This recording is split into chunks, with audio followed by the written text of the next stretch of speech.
నమస్తే, welcome to me TV news. ముందుగా headlines.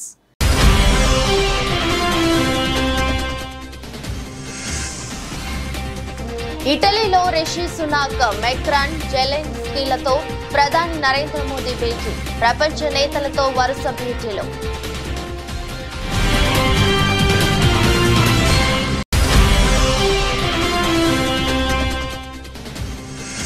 Kakinada మహిళ ఆరుద్రకు సీఎం చంద్రబాబు అభయహస్తం. ఆరుద్ర కుమార్తె ఆరోగ్య ఖర్చులకు 5 లక్షలు సాయం ప్రకటించిన సీఎం.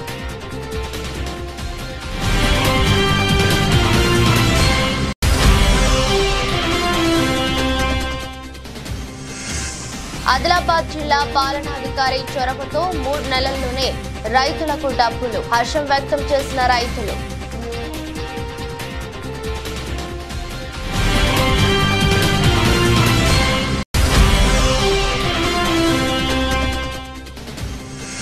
వైఎస్ఆర్ కాంగ్రెస్ పార్టీ ఎంపీలతో సమావేశమైన వైఎస్ఆర్సీపీ అధినేత.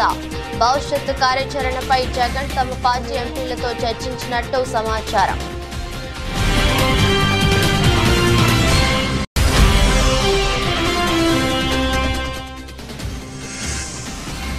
నాగార్జున సాగర్ చెక్పోస్టు వద్ద పట్టుబడ్డ 32 కేజీల గంజాయి.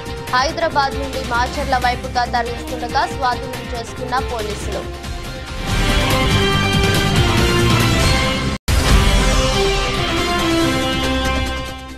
ప్రతిపక్ష కార్యకర్తలపై, నేతలపై దాడులు చేయడమే బీజేపీ సిద్ధాంతమా? ఇకనైనా దాడులు ఆపకపోతే ప్రతిఘటన ప్రారంభమవుతుందని రాజ్యసభ సభ్యులు పిల్లి సుభాష్ చంద్రబోస్ హెచ్చరిక.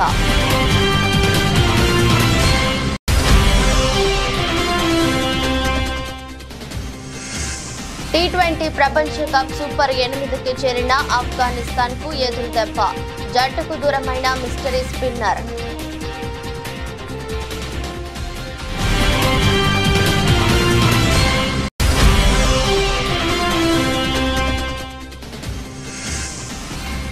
చివరి రోజు లాభాల్లోనే దేశీయ సూచీలు. 181 పాయింట్లు ఎగపాకిన సెన్సెక్స్.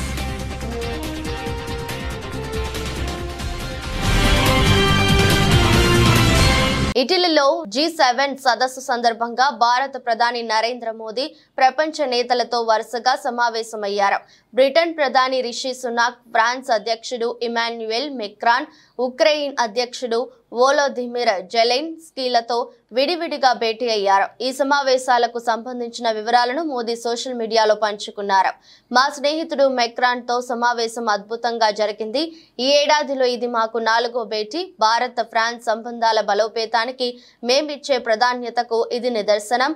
రక్షణ రంగం, భద్రత, టెక్నాలజీ, AI, సముద్ర ఆధారిత ఆర్థిక వ్యవస్థ తదితర రంగాలపై ఇరువురం చర్చించుకున్నాం. వచ్చే నెలలో ప్యారిస్ ఒలింపిక్స్ ప్రారంభం కానున్న నేపథ్యంలో మెక్రాన్ కు శుభాకాంక్షలు తెలియజేశానని వివరించారు. ఇక బ్రిటన్ ప్రధాని రిషి సునాక్ తో సమావేశం ఆహ్లాదకరంగా సాగిందని మోదీ వెల్లడించారు. ఎన్డీఏ ప్రభుత్వం 3వసారి అధికారంలోకి వచ్చిన నేపథ్యంలో బ్రిటన్ తో సంబంధాలు, వ్యూహాత్మక భాగస్వామ్యం బలోపేతానికి మా చిత్తశుద్ధిని సునాక్ ఎదుట పునరుద్ఘాటించాను. సెమీ కండక్టర్లు, టెక్నాలజీ, వాణిజ్యం తదితర రంగాల్లో పటిష్ట సంబంధాలకు గొప్ప అవకాశాలు ఉన్నాయి. రక్షణ సంబంధాలను కూడా మరింత దృఢత్వరం చేసుకునేందుకు నేను రిషి సునాక్ చర్చించుకున్నామని మోదీ వెల్లడించారు. ఉక్రెయిన్ అధ్యక్షుడు జెలెన్స్కీతో మోదీ సమావేశానికి ఇరు దేశాల అధికారులు కూడా హాజరయ్యారు. జెలెన్స్కీని ఆలింగనం చేసుకున్న మోదీ ఆత్మీయంగా వీపు తట్టారు. అనంతరం ఇరువురు అనేక అంశాలపై చర్చించుకున్నారు. ముఖ్యమంత్రి నారా చంద్రబాబు నాయుడిని కాకినాడకు చెందిన ఆరుద్ర అనే మహిళ కలిశారు. వెలగపూడి సచివాలయంలో సీఎం చంద్రబాబును తన కుమార్తెతో వచ్చి కలిశారు. కాకినాడకు చెందిన ఆరుద్ర గత ప్రభుత్వ హయాంలో తాను ఎదుర్కొన్న సమస్యలు, వేధింపులకు ముఖ్యమంత్రికి వివరించారు. తన కుమార్తె సాయి లక్ష్మి చంద్రకు వెన్నులో కణిత ఏర్పడటంతో తీవ్ర అనారోగ్యం పాలైందని సీఎం దృష్టికి తీసుకొచ్చారు. గతంలో బిడ్డ వైద్య ఖర్చుల కోసం తన ఆస్తులు అమ్ముకునే ప్రయత్నంలో తనకు ఎదురైన కష్టాలను ఆమె వివరించారు. అమలాపురంలో తన స్థలం విక్రయంలో ఇప్పటికీ ఇబ్బందులకు గురిచేసి కోర్టుల చుట్టూ తిప్పుతున్నారని సీఎం ఎదుట ఆవేదన వ్యక్తం చేశారు. ఆరుద్ర సమస్యలపై స్పందించిన సీఎం కుమార్తె సాయి లక్ష్మి చంద్రకు 5 లక్షల ఆర్థిక సాయం ప్రకటించారు.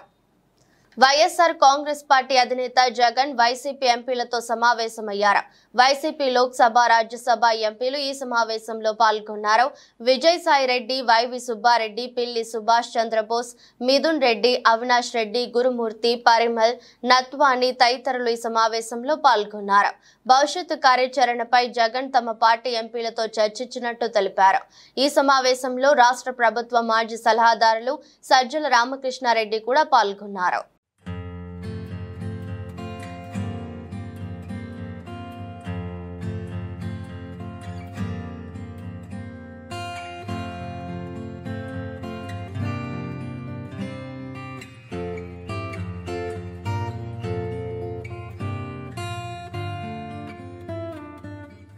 యాదాద్రి భువనగిరి జిల్లా చౌటుప్పల్లో మున్సిపాలిటీలో పలు వార్డులలో జరుగుతున్న అభివృద్ధి పనులను మున్సిపల్ చైర్పర్సన్ వెంరెడ్డి రాజు కౌన్సిలర్లతో కలిసి పరిశీలించి రానున్న వర్షాకాలంలో తీసుకోవాల్సిన చర్యలపై అధికారులను సూచించారు.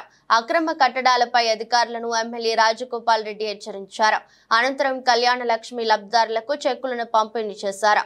ఆయన మాట్లాడుతూ కాంగ్రెస్ పార్టీ ఇచ్చిన హామీలు ఒక్కొక్కటిగా అన్ని నెరవేరుస్తామన్నారు. మునుగోడు ప్రజలు ఎదురు చూస్తున్న శుభవార్త తొందరలోనే వస్తుందని అనుకుంటున్నానని తెలిపారు. స్థలం ఉండి కట్టుకునే వారికి 5 లక్షలు, ఇంటి స్థలం లేని నిరుపేదలకు డబుల్ బెడ్రూమ్లు తొందరలోనే ఇస్తామని అన్నారు. గత ప్రభుత్వంలో లాగా మేము మాట ఇచ్చి తప్పే ప్రభుత్వం మా ప్రభుత్వం కాదని తెలిపారు. టెండర్ పిలిచి రోడ్లు, డ్రైనేజీలు, హాస్పిటల్ బిల్డింగు, మార్కెట్ యార్డ్ అసంపూర్తిగా కంప్లీట్ రిక్వైర్మెంట్ తగ్గట్టు ప్లాన్ చేయలేదు. గతంలో కూడా ఒకసారి నేను ఎమ్మెల్యే గెలిచిన తర్వాత కూడా వాటిని అన్నింటినీ కూడా నేను పర్యవేక్షించడం జరిగింది క్లోజ్గా. మధ్యలో మళ్ళీ పార్లమెంట్ ఎన్నికలు వచ్చి ఎలక్షన్ కోడ్ వచ్చింది కాబట్టి అధికారులందరూ కూడా అందుబాటులో లేకపోవడం వల్ల ఎలక్షన్ కోడ్ అయిపోయిన తర్వాత మళ్ళీ ఒకసారి ఏదైతే ఆన్ గోయింగ్ వర్క్స్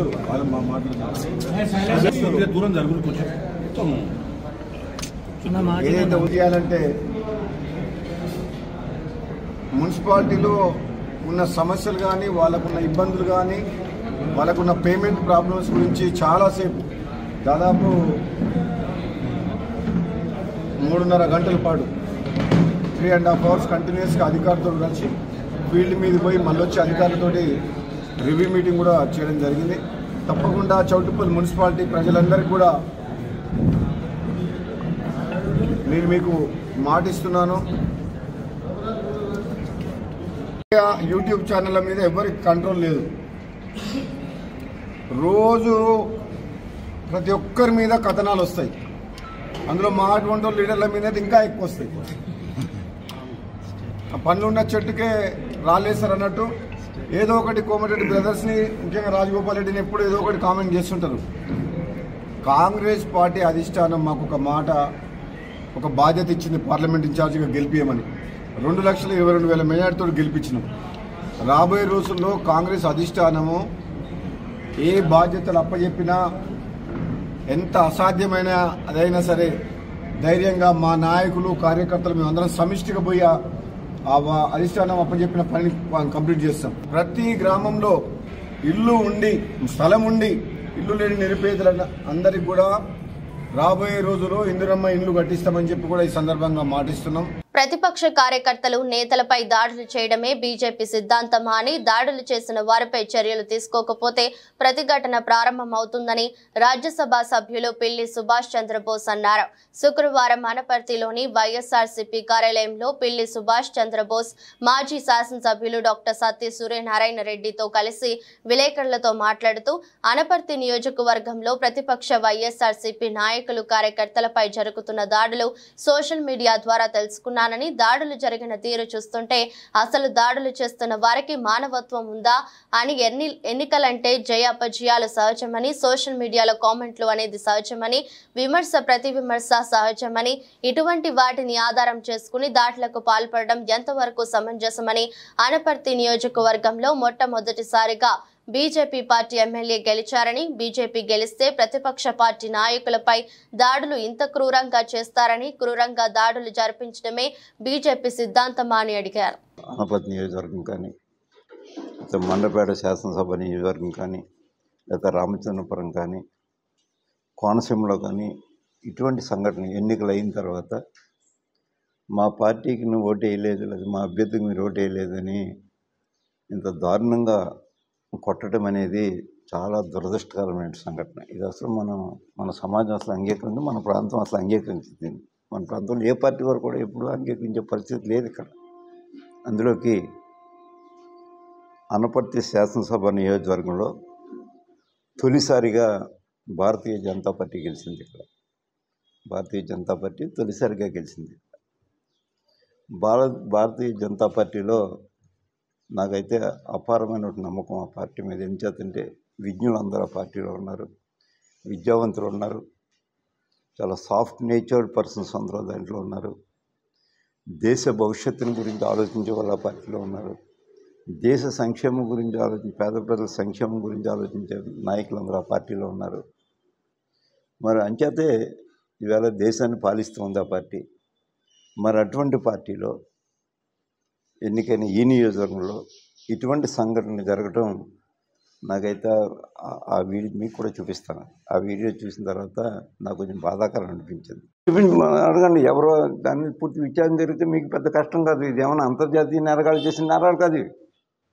ఇదంతా కూడా ఇక్కడ ఒక పార్టీ వాళ్ళు ఎవరైతే గెలిచారో ఆ పార్టీ వాళ్ళే.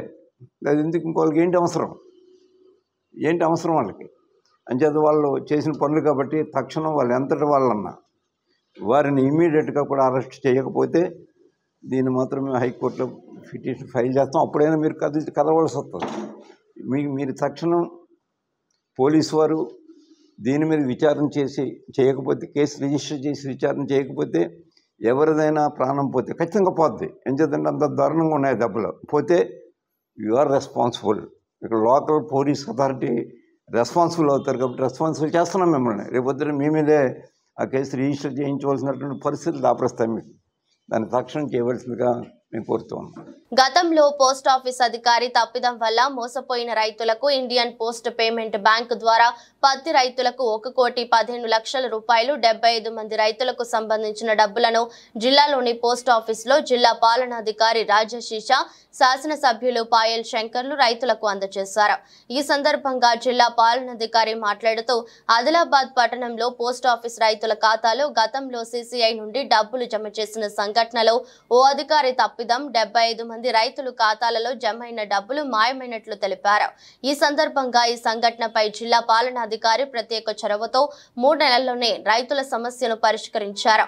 1,15,00,000 రూపాయలు 75 మంది రైతులకు పోస్ట్ ఆఫీస్ ద్వారా రైతులకు అందజేయడం జరిగింది.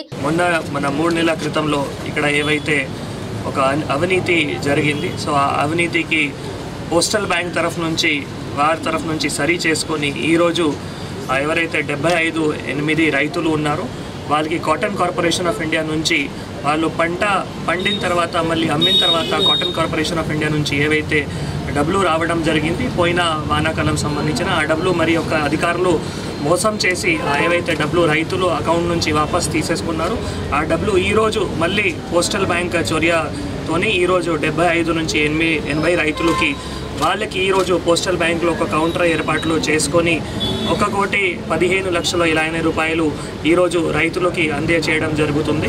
సో ఈ కార్యక్రమంలో మేజర్గా నాతో పాటు ఈరోజు ఎమ్మెల్యే గారు, తర్వాత పోస్టల్ బ్యాంక్ అధికారులు వారు అందరూ కూడా ఇక్కడ రావడం జరిగింది, హాజరయ్యారు. ముఖ్యంగా మొదటిసారి మాకు ఈ సమాచారం తెలిసిన తర్వాత ఎమ్మెల్యే గారు కూడా మాకు దృష్టిలో తీసుకొని వచ్చి మేజర్గా రైతులు కూడా మా దగ్గర వచ్చి మాకు చాలా ఇది అన్యాయం జరిగింది, చాలా పేద రైతులు మహిళల రైతులు కూడా మా దగ్గర వచ్చి అది వాళ్ళు విజ్ఞప్తి చేయడం జరిగింది. సో ఎమ్మెల్యే గారితో కూడా డిస్కస్ చేసి గౌరవ మంత్రి గారితో కూడా డిస్కస్ చేసి అది ఏ విధంగా సాల్వ్ చేయాలి, ముఖ్యంగా ఎస్పీ గారు కూడా దీంట్లో చాలా కృషి చేసి ఎవరైతే ఈ మోసం చేశారో తొందరగా అరెస్ట్ కూడా చేయడం జరిగింది, ఎంక్వైరీ కూడా ఇంటగ్రేట్ కూడా చేయడం జరిగింది. ముఖ్యంగా రైతులు కూడా చాలా సహకరించారు. 3 నెలల చాలా కష్టపడి వెయిట్ చేసుకొని కూడా మాకి ప్రతిరోజు సహాయం చేశారు. ఎందుకంటే వాళ్ళు కూడా ఎప్పుడైనా ఈ ధర్నాలో కానీ ఆందోళన కానీ ఎప్పుడైనా చేయట్లేదు. చాలా కష్టపడి కూడా రైతులు పోలీస్ తరఫు నుంచి ఏమైనా సమాచారం కావాలో, పోస్టల్ బ్యాంక్ తరఫు నుంచి ఏమైనా డాక్యుమెంటేషన్ కావాలో అప్పుడు వచ్చి తొందరగా ఇవ్వడం జరిగిన వల్ల తర్వాత నేను కూడా ఎమ్మెల్యే గారు కూడా అక్కడ ఢిల్లీలో కూడా మాట్లాడి మరి వాళ్ళు ఎవరైతే అక్కడ రిస్క్ మేనేజ్మెంట్ బ్రాంచ్ ఉన్నాయో వాళ్ళతో కూడా మాట్లాడి రైతులు చాలా కష్టపడుతున్నారు. ఇప్పుడు వానాకాలం సీజన్ రాబోతున్నాయి, వాళ్ళకి ఈ మన పెట్టుబడి కోసం, విత్తనాల కోసం, తర్వాత ఎరువుల కోసం డబ్బులు కావాలి, ఏ విధంగా తొందరగా ఇవ్వాలి. సో వాళ్ళు కూడా ఒక కమిట్మెంట్ ఇచ్చి వాళ్ళ తరఫు నుంచే ఖర్చు పెట్టి 3 నెలల్లోనే ఈ డబ్బులు ఈరోజు రైతులకి చేయడం జరుగుతుంది. అంటే చాలా సంతోషకరమైన ఈ విషయం ఉంది. ఖమ్మం జిల్లా వైరా మండల కేంద్రంలోని గుట్టబడి ప్రభుత్వ పాఠశాలలో 5వ తరగతి చదివి గురుకుల పాఠశాలలో సీట్లు సాధించిన 41 మంది విద్యార్థులకు అభినందన కార్యక్రమం నిర్వహించారు. ఈ కార్యక్రమానికి ముఖ్య అతిథులుగా ఎమ్మెల్యే మాలవతు రామదాస్ నాయక్, జిల్లా కాంగ్రెస్ పార్టీ అధ్యక్షులు పి దుర్గా ప్రసాద్ పాల్గొని విద్యార్థులను ఘనంగా సన్మానించారు. ప్రభుత్వ పాఠశాలలో చదివిన విద్యార్థులు గురుకుల పాఠశాలలో ర్యాంకులు సాధించడంలో కృషి చేసిన ప్రధానోపాధ్యాయుడు నాగపత్తిన భాస్కర్ను ఎమ్మెల్యే రామదాస్ నాయక్ ఘనంగా సన్మానించారు. ప్రభుత్వ పాఠశాలల్లో చదివిన విద్యార్థులు గురుకుల ర్యాంకులు సాధించడం అభినందనీయమని అన్నారు. కాంగ్రెస్ ప్రభుత్వం విద్యారంగాన్ని ముందుకు తీసుకువెళ్లేందుకు ప్రభుత్వ పాఠశాలలను కార్పొరేట్ స్థాయిలో మౌలిక వసతులు కల్పిస్తుందని తెలిపారు.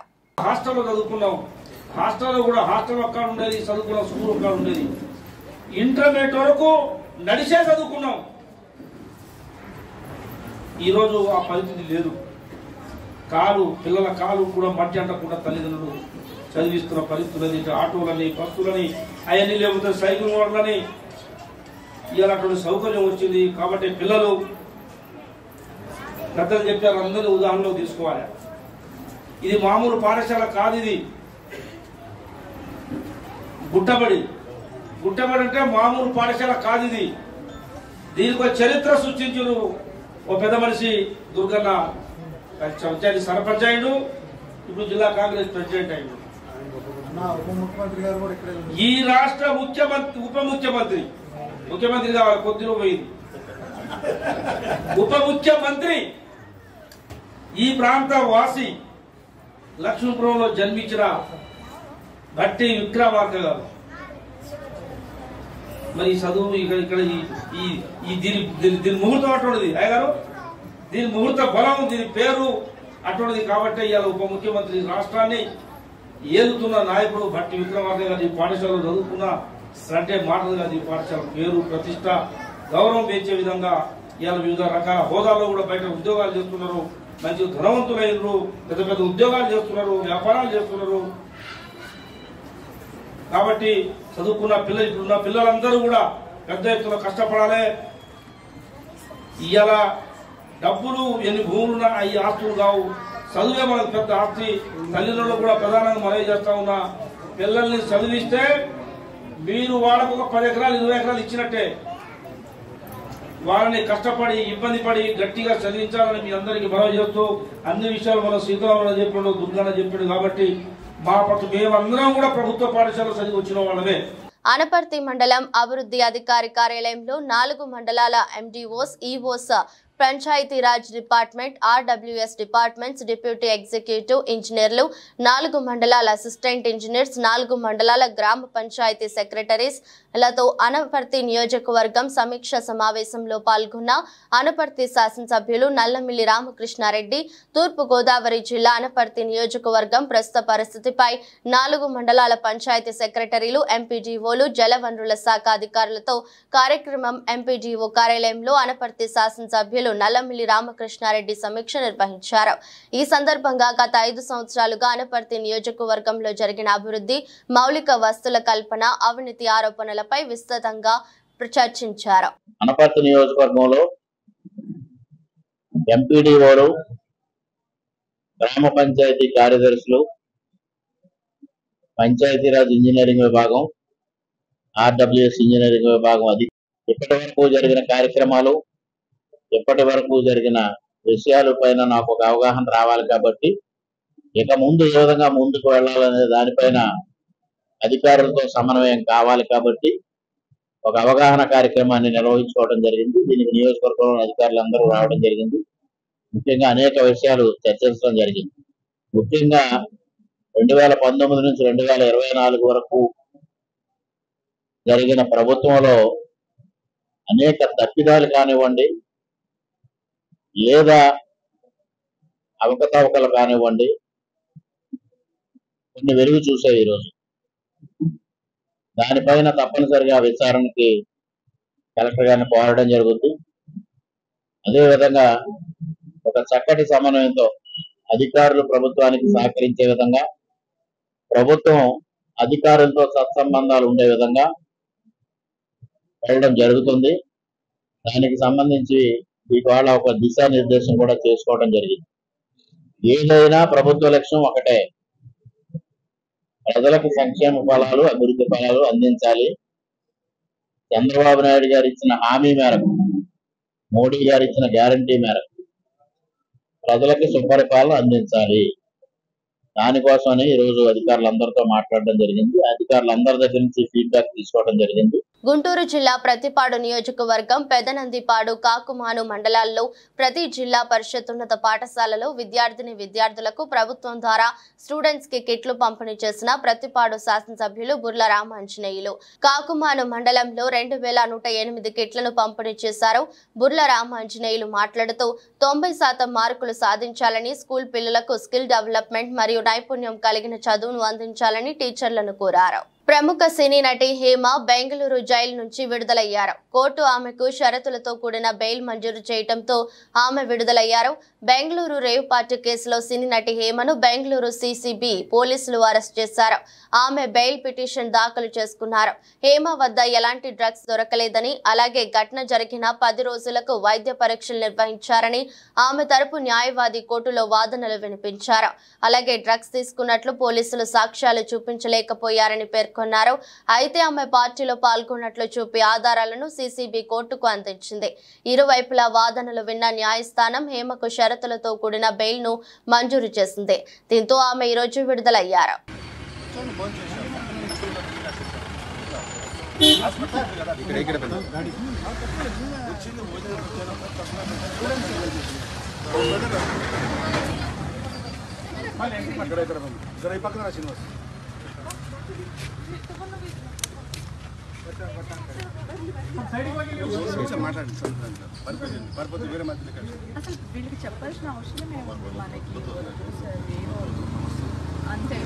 పెరిగి పెద్దై బాధ్యతలను మోస్తున్న పెద్దవాళ్ళనైనా, యువత అయినా ఏదో ఒక సందర్భంలో చిన్నతనమే బాగుందని అనుకుంటాం.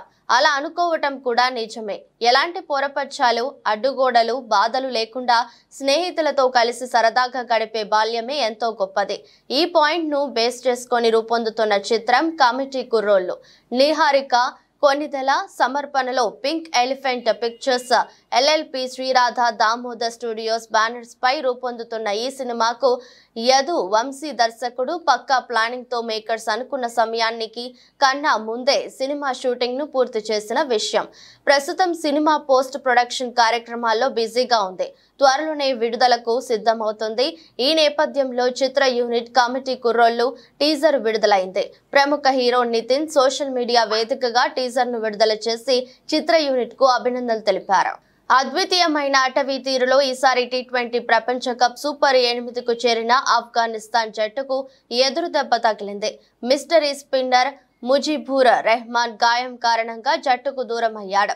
ఇండియన్ ప్రీమియర్ లీగ్ లో చేతి వేలికి ఆయన గాయం మరింత పెద్దది కావడంతో టీ20 ప్రపంచ కప్ లోని మిగతా మ్యాచ్లకు అందుబాటులో ఉండడం లేదు. దీంతో అతడి స్థానాన్ని పొట్టి క్రికెట్ లో షాట్లతో చెలరేగిపోయే హజ్రతుల్లా జాజాయితో భర్తీ చేశారు. ఐసీసీ టెక్నికల్ కమిటీ అనుమతినివ్వడంతో ముజిబుర్ రెహమాన్ స్థానాన్ని ఆఫ్ఘనిస్తాన్ భర్తీ చేసింది.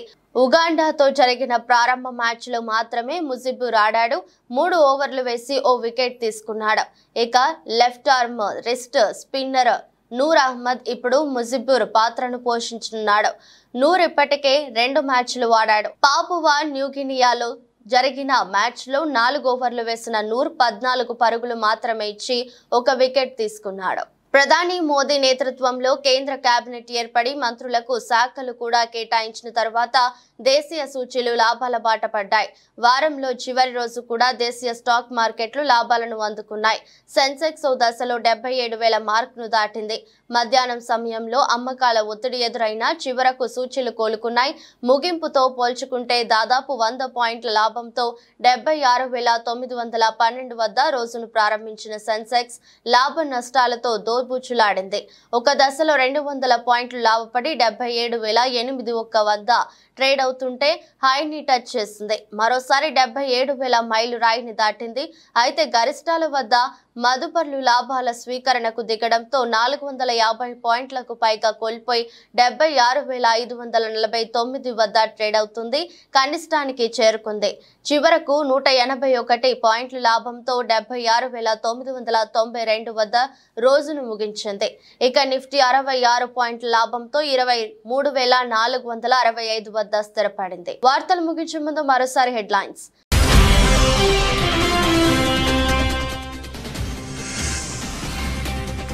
ఇటలీలో రిషి సునాక్, మెక్రాన్, జెలెన్స్కీలతో ప్రధాని నరేంద్ర మోదీ భేటీ.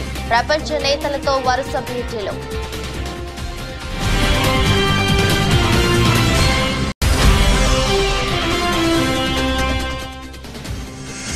కాకినాడ మహిళ ఆరుద్రకు సీఎం చంద్రబాబు అభయహస్తం. ఆరుద్ర కుమార్తె ఆరోగ్య ఖర్చులకు 5 లక్షల సాయం ప్రకటించిన సీఎం.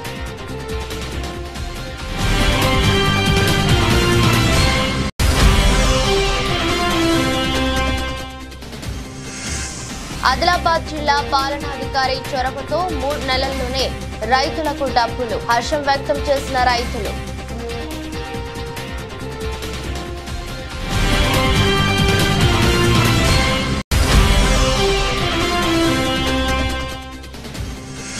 వైఎస్ఆర్ కాంగ్రెస్ పార్టీ ఎంపీలతో సమావేశమైన వైఎస్ఆర్సీపీ అధినేత. భవిష్యత్తు కార్యాచరణపై జగన్ తమ పార్టీ ఎంపీలతో చర్చించినట్టు సమాచారం.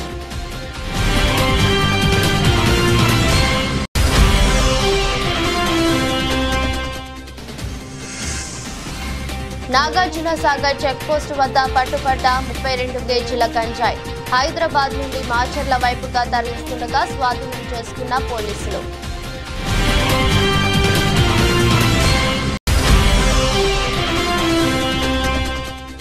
ప్రతిపక్ష కార్యకర్తలపై, నేతలపై దాడులు చేయడమే బీజేపీ సిద్ధాంతమా? ఇకనైనా దాడులు ఆపకపోతే ప్రతిఘటన ప్రారంభమవుతుందని రాజ్యసభ సభ్యులు పిల్లి సుభాష్ చంద్రబోస్ హెచ్చరిక.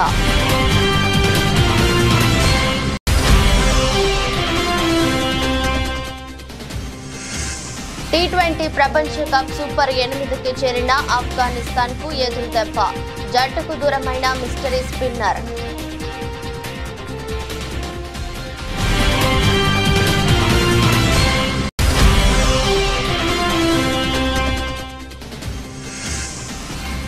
చివరి రోజు లాభాల్లోనే దేశీయ సూచీలు. 181 పాయింట్లు ఎగపాకిన సెన్సెక్స్.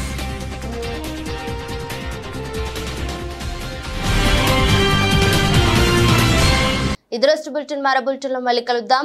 అంతవరకు సెలవు. నమస్కారం.